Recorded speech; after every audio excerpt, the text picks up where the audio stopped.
1. The interview. People always ask what made me take the case. It wasn't the missing girl. Missing girls are tragically common, and my career, 30 years as a forensic psychologist, has taught me how endlessly the world can devour them. It wasn't the location, either. St. Augustine Psychiatric doesn't intimidate me. I've worked in places far worse, facilities where the walls themselves seem to sweat. It wasn't even the note. No, what made me take the case was the handwriting. The letter that arrived at my home at 3:17 a.m., hand-delivered with no return address, was written in my own handwriting. Perfectly. Down to the slant, the spacing, the tiny pressure point I leave on the downstroke of my capital T. The letter simply read: "She is in room 313. Don't let them close the case. Don't trust mirrors." And below that, my own signature. I stared at it for almost an hour before I called the director of St. Augustine, Dr. Rowan Pike, who answered on the first ring and said, without surprise, "You got a letter too." That was how it started. 2. The missing girl. Room 313 had been empty for 3 weeks. The girl who vanished from it, Mira Halden, 19 years old, had been admitted involuntarily after a dissociative episode at her college dorm. According to the incident report, she'd been found standing in front of a bathroom mirror, unmoving, for at least 5 hours. Not speaking. Not blinking. When police coaxed her away, she said only one thing: "My reflection is lying." That alone isn't enough for psychiatric commitment. But the dorm had been locked from the inside, and something was written on the steamed mirror. "Don't let her out." Finger traced. Backwards. Mira was described by staff as cooperative but terrified. She rarely slept. She never approached the reflective window in her room. And she refused, violently, to allow a mirror within sight. Her private recordings, though, those were the real reason I took the case. Every night, staff found a new page of shaky writing on her bedside table. No one saw her write them. No cameras were installed in patient rooms, and she would not speak about the content. The pages were short, repetitive, frantic. "She keeps copying wrong. She's trying to learn my face. She only needs one mistake. Stop the mirroring." The final entry was longer. "She figured out how to move first. She does things I don't. She moves when I sleep. She can breathe differently. Smile when I don't. I'm scared she'll be better at being me than I am. If she gets free. Well. I won't." The next morning, Mira was gone. No signs of struggle. No indication she left voluntarily. The door had remained locked from the outside, windows unbroken, vents too small to crawl through. The only detail that stood out was the bathroom mirror. It was shattered from the inside. 3. The director who lied. St. Augustine Psychiatric sits on a lonely stretch of coastal forest, surrounded by oak trees so thick the building feels swallowed. Dr. Rowan Pike greeted me in his office, rubbing his temples as if something behind his skull was trying to escape. "Thank you for coming," he said. "The local sheriff wants to declare her a runaway. They're closing the file tomorrow. But I can't shake the feeling that she didn't leave alone." I asked. He hesitated. His eyes flicked toward the mirror behind his desk before he caught himself and looked away. "I got a letter yesterday," he said quietly. "Same as you. In my own handwriting. Except." He swallowed. It wasn't quite right. "How so?" "The signature was mirrored." I felt a cold shiver across the back of my neck. We spoke for another hour, but he wasn't telling me everything. He kept flinching at reflective surfaces. He had covered the window with a sheet. When he reached for his coffee mug, he did so without looking at it. Whatever haunted Mira, it had touched him too. 4. The nurse and the night shift. Nurse Lillian Price was the last person who had seen Mira alive. She was younger than I expected, early 30s, blonde, composed, but when I asked her about that night, she twisted her hands until her knuckles went white. She wasn't sleeping, she said.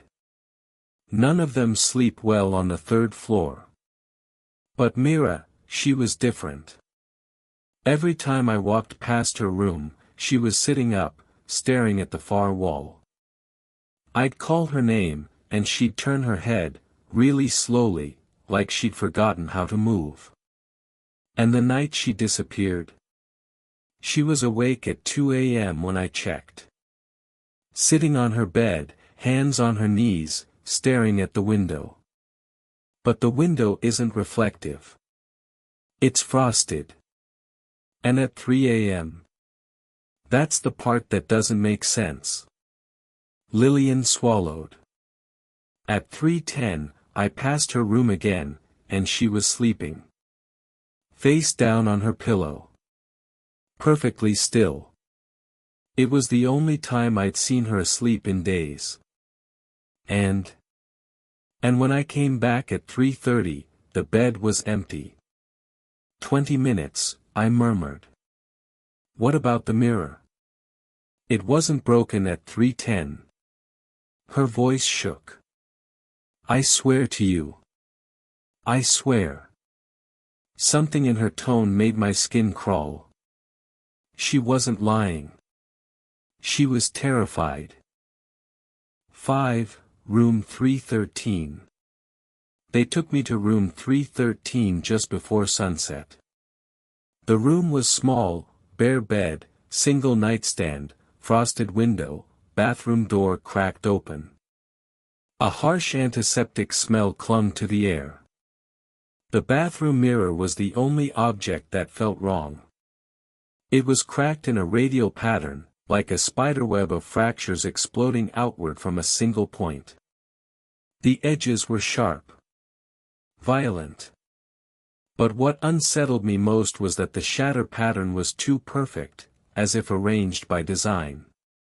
Not like the mirror had been struck. More like it had been pushed. From the other side. I leaned close. At certain angles, the broken pieces still reflected fragments of my face, disjointed, sliced into trembling slivers. My left eye reflected twice. My nose not at all. One shard reflected the room behind me. But there was something off. I stared harder. The bed behind me was empty in reality, but in the reflection, it wasn't. There was a girl sitting on it. Very still. Very wrong. Her hair hung over her face, covering everything but the faint glint of an eye peering through the strands. Staring at me. I spun around. The bed was empty. A sudden crack sounded behind me, like glass tightening. I turned back and the shard had shifted, just slightly, as though something on the other side had pressed a fingertip against it. I stumbled out of the bathroom, heart hammering. No, I told myself. No. This was stress. Suggestion. A consequence of reading too much into a scared girl's delusions. But deep down, I knew that wasn't true. 6. The file no one should have shown me. At 11 p.m., after most staff had left, Dr. Pike knocked on my temporary office door with a file held tight against his chest. I shouldn't show you this, he said. I'm afraid of what it means. Inside the file were photographs. Dozens of them. Dated over the last 6 months. All same patient. All Mira. Only, not quite. Some showed her sleeping. Some showed her brushing her hair. Some sitting on her bed. Some standing near the mirror. But in every photo, Even those taken seconds apart, the reflection was wrong. Sometimes it lagged behind. Sometimes it moved first. Sometimes it didn't move at all when she did. Sometimes it watched the camera. Sometimes it smiled. Even when Mira did not. I looked up sharply. These were taken without her consent. No. They were taken without anyone's consent. The cameras on the third floor have been malfunctioning for months. He rubbed his temples. They keep turning themselves on. Recording on their own. Always at 3:17 a.m. My heart lurched. 3:17 a.m. The exact minute my letter was delivered. "Dr. Pike," I whispered, "what do you think happened to Mira?" He looked at me with a hollow expression. "I don't think our Mira is the one who disappeared." 7. The night everything went wrong. At 2:45 a.m., alarms screamed through the building. Nurse Lillian burst into the hall, pale, trembling. Room 313's camera turned on again, she choked. It recorded something. We gathered in the security office. The feed from 3:17 a.m. was playing on loop. At first, it showed the empty bed. Dark room. Nothing unusual. Then the air shimmered, like heat rising from asphalt. A shadow appeared in the corner. A shape. A human shape. But moving in an unnatural, inverted way, limbs bending wrong, head tilting backward at an impossible angle. It stepped toward the mirror. It didn't walk. It slid, like a reflection moving independent of its source. The figure placed its palm against the mirror. And the glass cracked outward, from the inside. Lillian gasped. Pike covered his mouth. The figure then turned toward the camera. And smiled. Not with lips. With its entire face stretching upward, as if pulled by invisible hooks. Pike slammed the monitor off. "I told you," he whispered. "Something got out." 8. The girl in the hallway. By 3:40 a.m., a facility-wide search was underway. Staff swept every wing. Every corridor. I stayed in the security office, replaying the footage in my mind. The crack in the mirror. The sliding movement. The smile. At 3:47 a.m., I heard footsteps in the hallway. Slow. Barefoot. Soft. I opened the office door and stepped into the dark hall. A girl stood at the far end. Small. Thin. Hair hanging over her face. A hospital gown brushing her ankles. "Mira?" I whispered. She cocked her head sharply, like a puppet jerked by a string. Then she took a step toward me. Not walked. Slid. The same way the figure had moved in the video. I stepped back. "Stop." She stopped. The hair obscured most of her face, but I could see her mouth. It was wrong. Too wide. And smiling. Even though she was not. She lifted her hand. One finger extended. Pointing at me. And in a voice that sounded like two voices layered imperfectly, she whispered. "You're late." I turned to run, and crashed into Dr. Pike. "She's here," I gasped. "We need to lock this down. Now." But Pike wasn't looking at me. He was staring over my shoulder. I turned. The girl was gone. 9. The mirrors begin to lie. We sealed off the third floor.